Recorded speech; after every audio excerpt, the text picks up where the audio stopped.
Welcome, gamers, raiders, traders, and everybody in between. King Tokes bringing you another ultimate guide here. Today we are going to go through the progression of starting to level 150, what my opinion is on obtaining there, getting there as fast as possible, but also some to-dos, not to-dos, to kind of get you through the game. So without any further ado, let's go. So, dropping right into the game as a new player, if you're already a seasoned player, then don't worry about this, but you're going to start off at the first dungeon here. And it lets you kind of progress through that dungeon. Then after that, it gives you the options to either harden the difficulty, continue on, or leave and go back to the lobby. So for whatever reason, if you do go back to the lobby, it puts you right back here. Then what? Well, that is a great question. So what I'd like to do is kind of go through each category of the areas of the map and go through their to-dos or not to-dos. So first up, the item bank. Now the item bank is great because it stores all the things that you want to store without taking up the inventory. Now starting off in the game with no battle passes or anything, your inventory is going to go up to 100. So it is very, very quickly, it goes quick.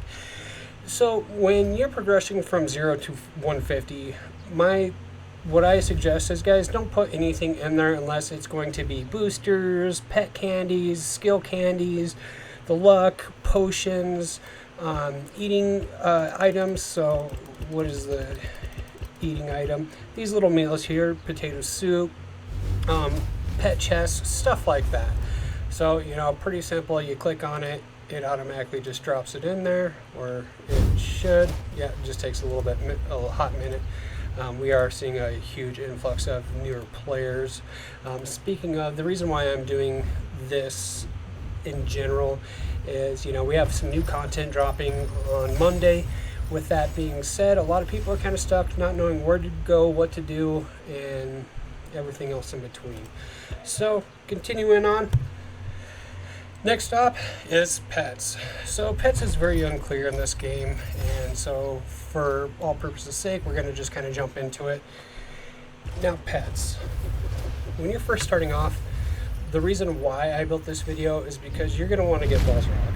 He's going to be the free best pet that will carry you from 0 all the way to level 150. So how do you even create a pet?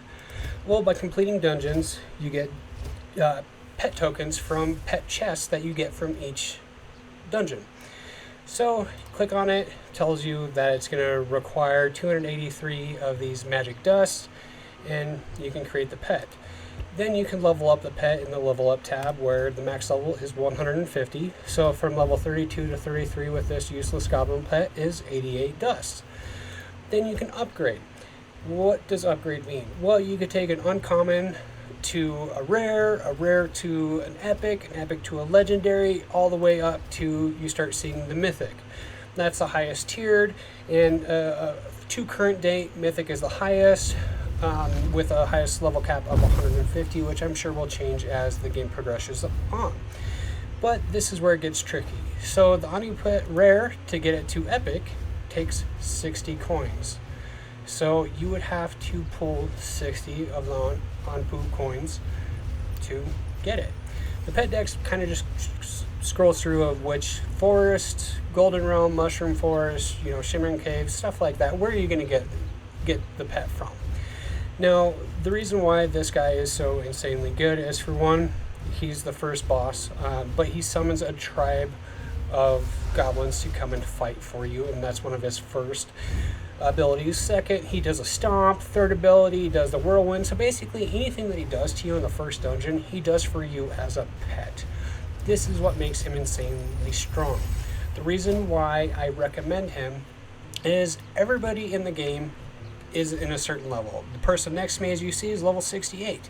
He's not going to be running level 31 content unless you're asking him to, or just doing it out of the kind of his own heart. So instead of asking people like me to come in and power level you and everything else like that, you're going to find that sometimes you are only going to be doing solo content.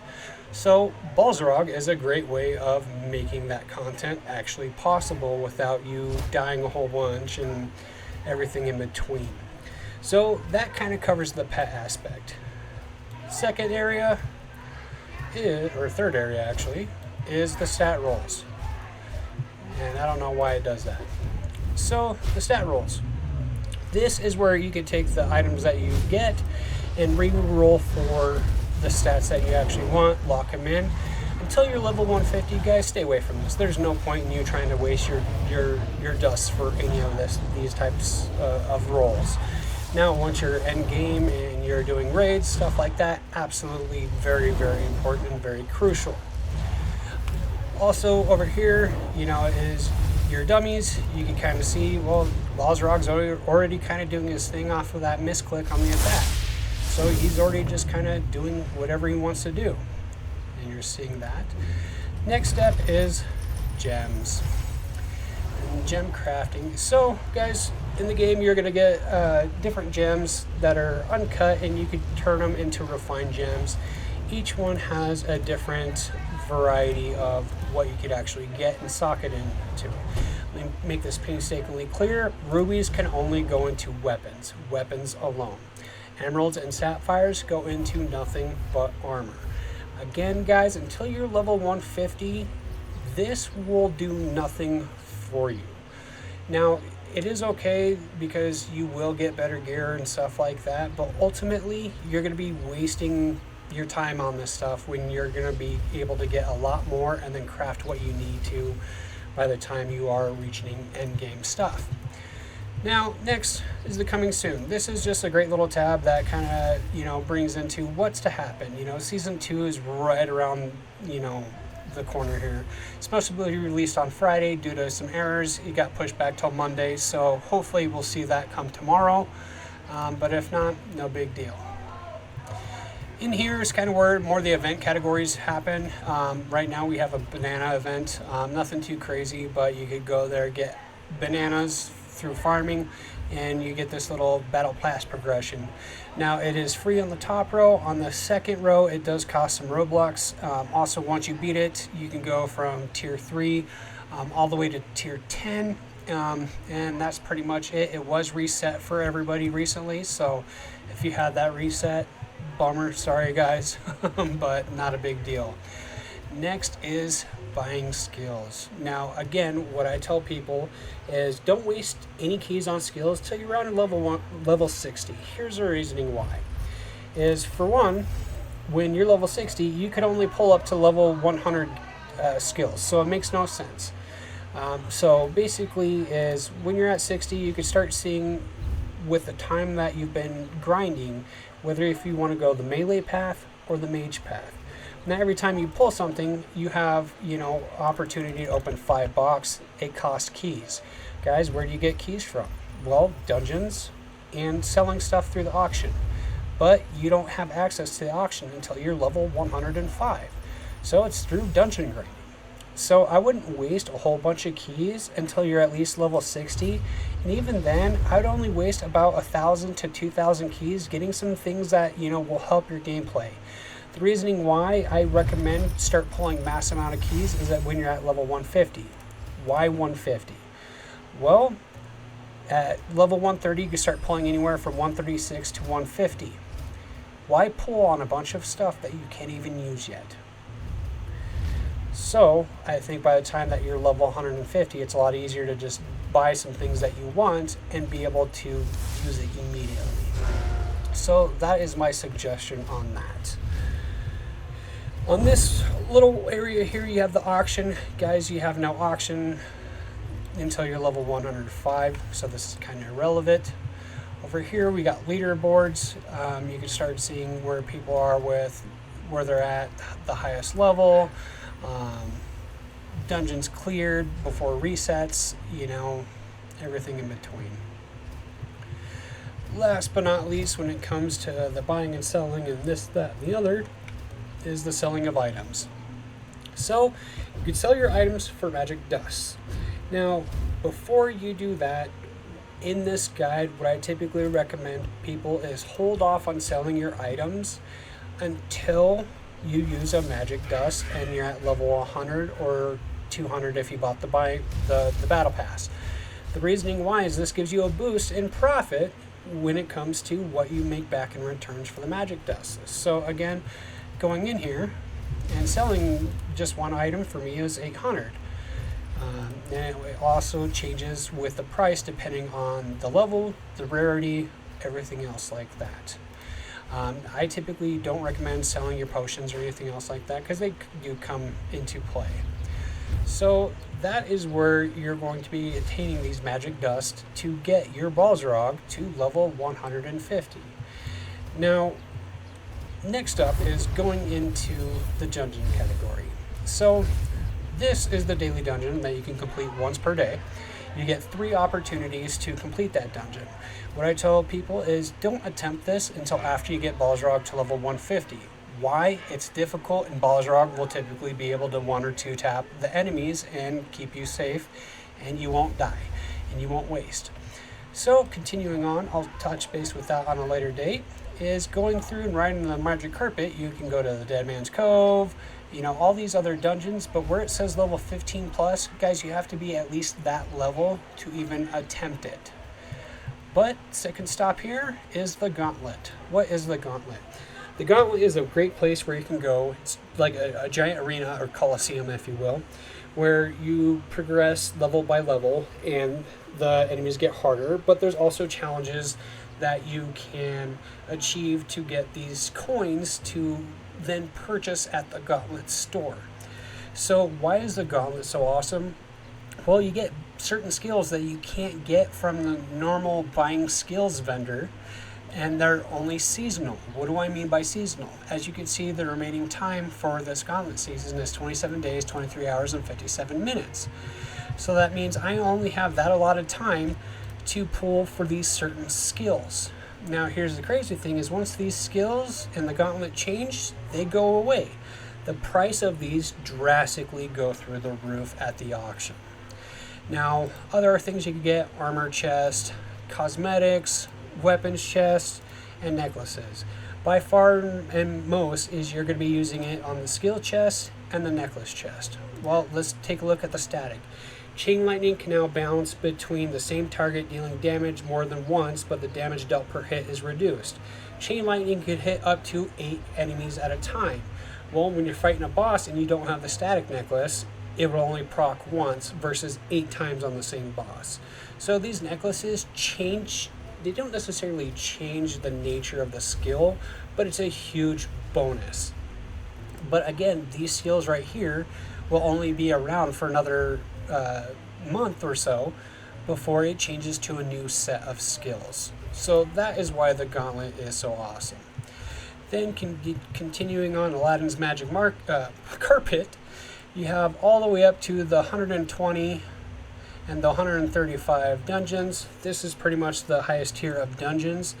Then at level 150, you'll start to be able to do raids. This is where I consider people to no longer be newer players.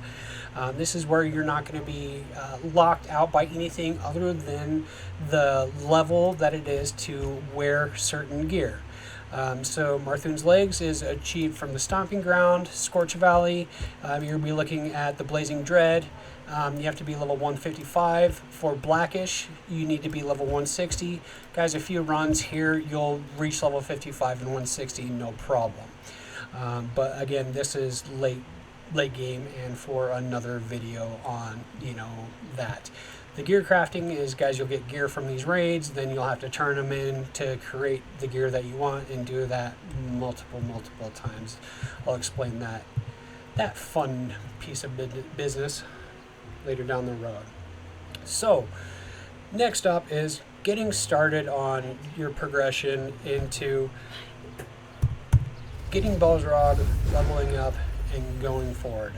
So to preface this is, guys, if you're watching this video and you're below level 1 or below level 50, guys, do the Shattered Forest, run that all the way through, but do it on the insane difficulty. The reasoning why is you'll get these chests right here,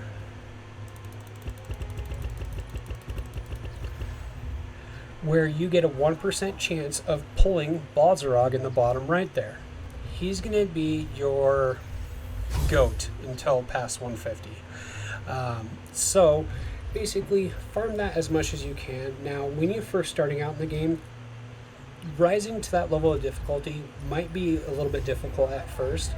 So typically what I tell most newer players is, hey guys, if you're still struggling around level 30, run a couple different dungeons to get some better gear and then come back and farm it. Now, if you're above level 50, why did I say below 50 and above 50? Well, below level 50, you don't have these the magic dust. And the reasoning why is you haven't sold enough gear. And level 1 gear doesn't give you the best dust. If you're above level 50, you've pretty much got at least 35,000 saved up in magic dust to level up Balzarog immediately. So that's why I recommend that. So if you're below 50, guys, do the full dungeon, run it through all the way through. Why? Because you're going to get the chest, you're going to get the loot, and you're going to be able to sell that. Now, if you're above level 50, guys, just run straight to the bear, and that gives you one of the chests where you immediately back out, rerun it again. The reasoning why I'm telling you all this stuff is, again, guys, everybody's at a different level. Not everybody's running, flame depths or whatever dungeon it might be at your level. Typically what I recommend to people is definitely check out the Discord. Amazing community there. But you could post looking for, you could ask for people for speedruns. That'll help you level up. Guys, by far, speedruns from people that are higher level than you will be way, way, way faster. But just waiting for somebody to speedrun you when you can do it yourself, well, come on, let's be real. Let's do it yourself and get you a progression where people can carry you in raids and stuff like that. So typically what I recommend people do is post in the Discord, also post in the lobby. Say, hey, looking for a speed carrier or something like that, or people to run this content with. If you don't get a response within a minute or two, then just run the dungeon yourself. That's why Balzarog is so great, is he can literally carry you and get it done himself. And then, run a couple, back out, hey, post again. That's my recommendation. Now, when it comes to doing the daily challenges, why is it so hard? Guys, I am level 195. I no longer get 10 levels. Typically, when you're lower level, every time you complete this, you get an automatic 10 levels. But it also scales off your level. So with me being, past 150, it's no longer giving me 10 levels. It slowly starts to progress and die down. But you could start to see where, even at my level, it is still very difficult. Now, I am set up for raid builds, so I'm not really going to be able to do this to the ability that I want. So I'm going to just try to do my best here not to die and see if Balzarog can carry me. Nope, I died. So you're starting to see that even at level 195, this is a very challenging dungeon. And again, I was set up for a raid, not to do this dungeon. But you can see very clearly that your level, it does not care. It goes off of your progression.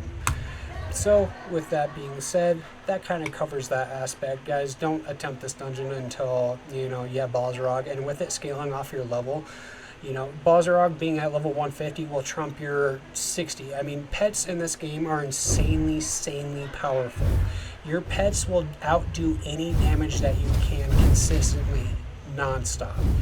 So, guys, in future content, what I plan on doing is breaking down, pet builds, mage builds, melee builds, with the caveat, guys, melee will out DPS and out speedrun any build currently that is out there. I love playing as a mage, doing raids and stuff like that. I can carry a whole team of dead weight with 9 people and still 100% clear. But again, it's all personal preference on what you want to do. But the reason why I'm explaining this to you guys is for those people that are going to be looking for those speed runs, the people that are going to be just looking for the fastest, best, that's going to be in melee. Mage, in my opinion, is a lot more fun, a lot more survivability. And when it comes to doing raids with a whole group of people, they're going to want mages for the support and survivability aspect of it. But with that being said, guys, I'm done with this video. I'm happy you stopped by. If there's anything you'd like to see in the future, I'd love to see the community's feedback. Do you want speedrun builds? Are you wanting raid builds? Are you wanting pet builds? So with that, that is it out of me. Best of luck to you guys, and have fun.